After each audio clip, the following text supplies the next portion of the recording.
Hello and welcome to the course Master Artificial Intelligence Image Generation using Stable Diffusion. My name is Jones. I am the founder of AI Expert Academy, which is an online platform where you can find membership plans if you want to study about artificial intelligence, data science, computer vision, and related topics. I am going to teach all the lectures of the course. As you can see in this slide, this is the logo of the course, and it has been created using Stable Diffusion. This image was generated by artificial intelligence, and this is the main topic of the course. You are going to learn how to generate images similar to this one. Now I'm going to show you the course content. In part number 1, you are going to learn the basics about Stable Diffusion, which is an open source tool to generate images using artificial intelligence. You are going to understand the basic intuition of it, and then we are going to move on to the implementations. As you can see here, this is the first part of the implementations. It will be done using Google Colab Online, so you don't need to worry about installing the libraries on your own machine. Another advantage is that we can use a GPU for faster processing of the code.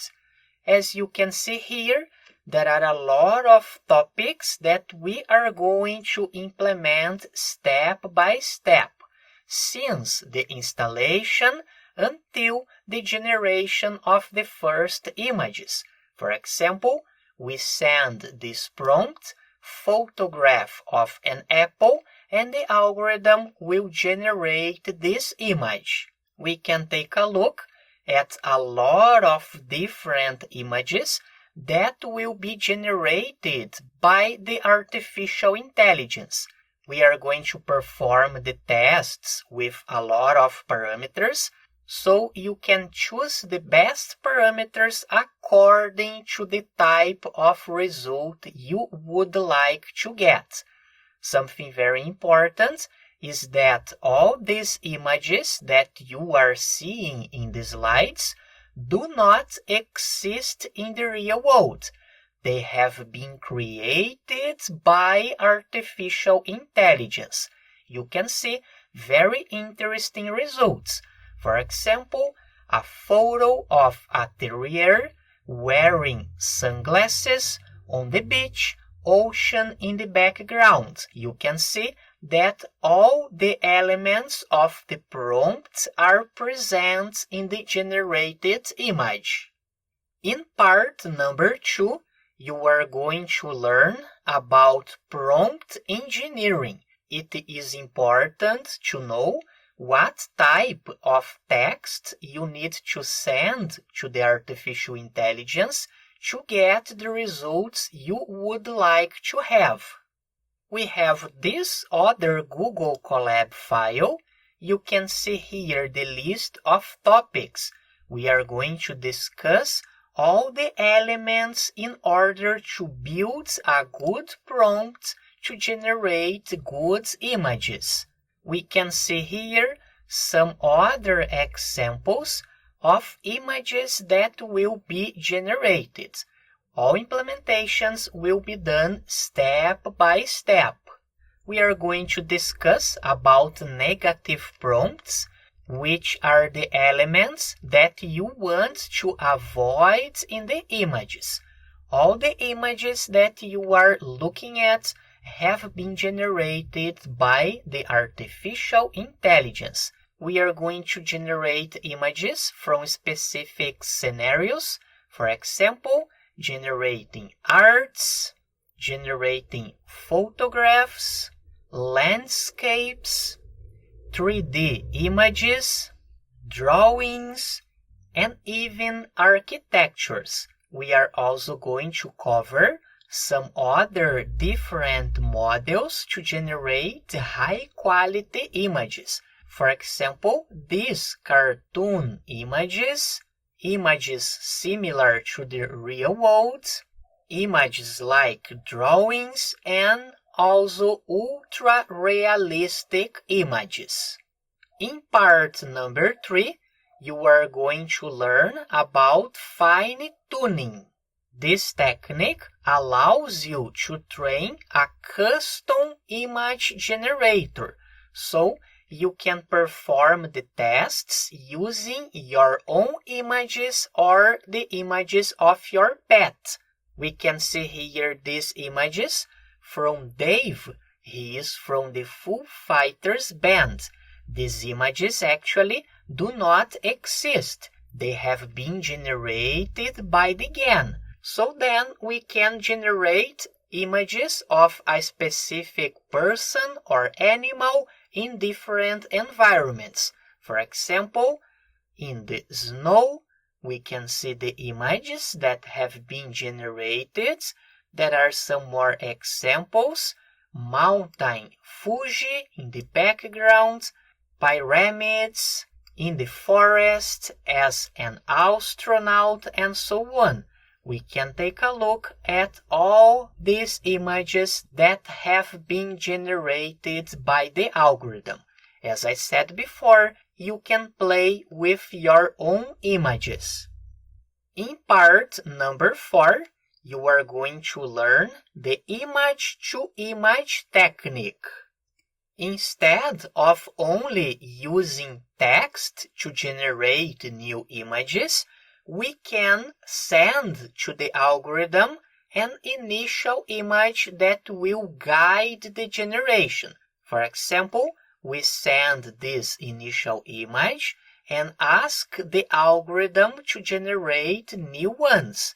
As you can see here, we are going to also discuss the parameters in order to get better and better results.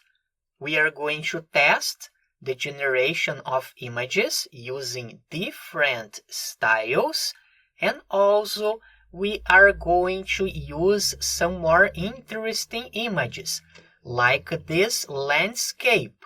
It is like the drawing of a children, so we can send to the algorithm to generate all these images that are based on the original one.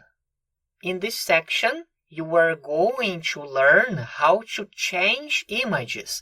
For example, we have here the famous statue from Michelangelo.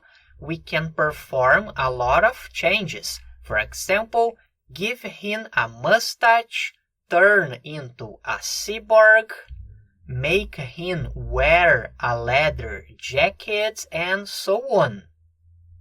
In part number 5, you are going to learn the inpainting technique. It is useful for remove or to exchange objects in images. For example, we have here the dog seated in the bench. So what we can do is to remove the dog and put other objects like a guitar, a bonsai tree, and so on. You can see here the results. We are going to perform the tests with different images, so we can apply the knowledge in different scenarios. We are going to also discuss some problems that may happen using this technique. In the last part of the course, you are going to learn about ControlNet, which is the use of digital image processing techniques to guide the generation of the images. Instead of sending the whole image to the algorithm, we are going to apply an edge detector algorithm so we can detect the edges, and then we send it to the algorithm. And as a result, we have this image we can see here some more birds that have been generated using the edges. We are going to perform the tests with different images. See here the edges of a person, and then we turn him into the Mr. Potato Head, as you can see here. Another application is generating images using poses. For example, we have this image, we extract the body key points of it, and then we can generate images in the same pose, as you can visualize here. We are going to perform the tests using different prompts, different parameters, and different images. This is another example. The person is seated on the bench, so then we can generate similar images that are in the same position. It is important to emphasize that during the course, you are going to learn only the basic intuition about how the algorithm works. The focus is on the practical implementations. The prerequisites, programming logic, and basic Python programming. Both of them are desirable, but if you don't know about it, you can easily follow the course since all implementations are done step by step and all the source code is available. If you don't want to type the code, you have access to the file and you just need to run the codes and check the results. Welcome again to the course Master Artificial Intelligence Image Generation using Stable Diffusion. We hope you enjoy it, and in the next lecture you are going to start understanding the basic intuition about Stable Diffusion. See you there!